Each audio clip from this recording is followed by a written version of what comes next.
E na sua pesquisa, ainda na sua pesquisa teórica, você tem uma metodologia de se debruçar sobre textos curatoriais de outros curadores, né? Queria saber quem que você usa como referência, quem você dialoga. É, então, eu acho que tem alguns segmentos assim. Existe uma prática que é a prática de aula, que ela necessariamente ela passa, obviamente, por essa observação dos textos curatoriais, né? É, na, no, na hora da, digamos, do processo curatorial em si, né, seja com os artistas, seja, aliás, desculpa, seja numa coletiva, né, numa exposição coletiva, seja no individual, o processo de embate é com a própria obra e é com o próprio artista, né? Então, assim, é aí que os elementos eles vão se construindo e a curadoria ela não se afasta muito do aspecto geral da arte contemporânea, que é se relacionar com outros campos teóricos, né?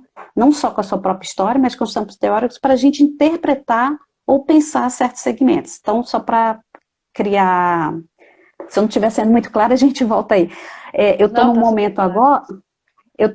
agora, dentro das minhas leituras, e até por conta do próprio projeto de extensão, de aí verificar esses autores que tentaram fazer esse esforço de raciocínio sobre os aspectos do Covid-19, né? Então, óbvio, são artistas, são teóricos que colocam aí uma certa aceleração ainda teórica do pensamento sobre isso, ou seja, eles estavam pensando ao mesmo tempo que o próprio fenômeno, o próprio acontecimento estava já mudando, né? Aí a gente tem aí o Berard, tem o Alain Badiou, tem a Judith Butler, uma série deles, a Agamben, etc e tal, uma publicação recente que veio. Então, se eu for pensar, por exemplo, o que que os artistas estão desenvolvendo hoje, motivados por esse contexto, que é inevitável, de grande toque a gente, né, de grande afetação, é também com esse campo teórico que eu tenho que dialogar. Eu pensar os artistas, mas eu pensar também junto com outros tantos autores e outras tantas influências que podem ter para a gente tentar criar outras relações e, enfim, refletir sobre a situação mesmo, né? Uhum. Sinara, eu gostaria que você se aprofundasse um pouco mais na relação entre curador e artista, trazendo um pouco do seu trabalho de orientação crítica, que eu acho que também é uma outra dimensão da curadoria, né? E aí eu acho que você também poderia dar algum exemplo prático, talvez citando a exposição do Christus Nóbrega, Labirinto, e falar da sua relação com a Austrália. Não sei se entraria nessa Uhum, orientação uhum, crítica, mas enfim. uhum. Eu, bom, eu acho que existe assim, acho que um critério geral que a gente possa dizer que é estabelecido, que a situação do curador, ele sempre está em uma circunstância de pesquisa, né, assim, de proximidade com o artista, de estar acompanhando o que está acontecendo. É muita coisa, nem sempre é fácil, né, mas tá fazer suas leituras diárias, né? E isso é um ponto, o outro ponto são as visitas aos ateliês. Então, eu tenho férias, mas eu sempre trabalho um pouco nas férias. Quando eu viajo, se eu estiver num lugar que normalmente eu não vou, ligo para várias pessoas, eu quero ver gente, quero ver gente. Então, eu estou em um pessoal, eu sou cearense de nascimento, mas eu cresci parte no Rio, e tenho tido investidas de aproximação com Fortaleza e com alguns artistas de lá. Então, a última viagem que eu fui lá a trabalho e tudo, e pesquiso. Então, essa é uma operação que eu acho que é comum, né, você se interessar e tal. Mas, no caso da curadoria crítica, esse acompanhamento mais próximo com os artistas, ele vai mudando, né? Então, no trabalho com o Cristo, a gente chegou junto a Brasília, né, mais ou menos, no mesmo período, e venho acompanhando a trajetória dele de uma forma muito intensa, né? Essa pesquisa, ele comentou ontem o quanto ele vive as histórias uma dentro da outra, então realmente o processo da renda, da pesquisa que ele já fazia da renda, desemboca aí no Labirinto. E a gente está vivendo um momento, eu acho que é muito especial, porque que eu estou reconhecendo uma exposição de um curador com um artista que já se remontou várias vezes. E eu tenho pensado o que é isso dentro dessa história da curadoria, dessa nomenclatura da curadoria, dessa relação artista-curador, não sei. Mas o fato é que tem acontecido isso. A exposição ela já tem uma operação que a gente tem que criar desafios, tanto para mim quanto para ele, porque já existe um texto consensual, um pensamento consensual. Então, eu comento com ele que às vezes eu tenho que me afastar para eu ter uma percepção crítica diferente. Então, eu tenho que ter, como o Claude Lévi-Strauss, né, falava da questão do etnógrafo, né, do estranhamento, chegar àquele momento. Então, eu uso esse artifício etnográfico, digamos assim, dentro da curadoria, para eu ter um estranhamento e perceber algo que eu sair da minha zona de conforto, né?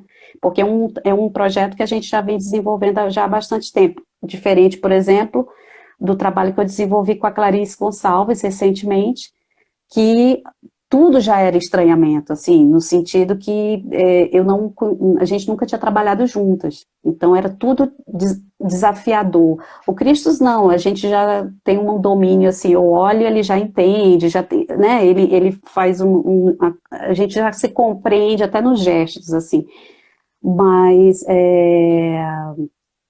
eu acho que vai nesse sentido, assim, crítico. Então, acho que cada curadoria, cada artista, ela vai funcionando de uma forma diferente, né? Acho que é. E a Austrália chegou como nessa relação? Então, o processo começou desse projeto de residência artística do Christos lá, né? Ele foi levar o Labirinto para lá. E aí a gente começou a desenvolver esse projeto do que chama Curadorias Cruzadas, que é com a Annie Doyle, lá na Austrália, e comigo aqui, a gente tentando criar desafios de possibilidades curatoriais, partindo dessa condição de pensar essas cidades planejadas, né? Então, Canberra é uma cidade planejada, Brasília também parte desse princípio utópico, né, de a gente poder ter o controle dessas dinâmicas e dessa espacialização e desse contexto social. Então, ela veio para cá, fez uma pesquisa, né, com alguns artistas, acompanhou o Plano das Artes, que é o evento, né, que eu coordeno aqui de visita aos espaços de arte da cidade, espaços autônomos, e eu fui para lá e também conheci, e foi magnífico, assim, foi impressionante, porque é interessante, né, conhecer um outro lugar, né, que não está dentro de um roteiro exatamente convencional das nossas trajetórias de viagem, né, e ao mesmo tempo me senti conectada no diálogo com os artistas. Então foi um diálogo muito fácil, sabe, assim, de uma base interessante que era do conhecimento da arte contemporânea, e óbvio, foi muito proveitoso, né? Ainda está se desenvolvendo, mas parte nesse sentido, assim.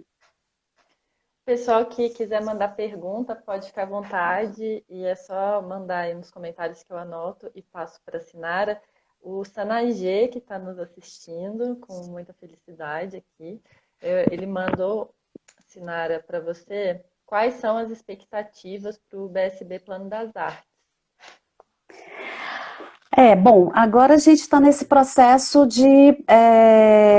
eu não consegui lançar o catálogo, eu estou até com ele aqui. Eu pensei em fazer uns lançamentos, esse é o último catálogo dessa edição, quando no dia que estava previsto para fazer o lançamento, foi a semana que a gente teve o decreto, né, de isolamento aqui no GDF, então não suspendi, né, ia ser no Museu Nacional, o Charles, que é o diretor do Museu Nacional, me mandou uma mensagem comunicando, e aí, claro, nós adiamos. Então, a gente está com um catálogo ainda, espero poder lançar em algum momento. E a gente está nesse processo da terceira edição, né, o Plano das Artes, ele teve a primeira edição, a segunda edição com o apoio do FAC, E a terceira também, tudo dando certo, a previsão é acontecer no final do ano. Mas eu acho que a gente tem que estar forte, tem que estar com o espírito elevado, para que não seja mais uma tarefa árdua, né? Então, eu acho que a gente tem que cuidar, né? Ver como é que vai estar o panorama, o cenário na ocasião.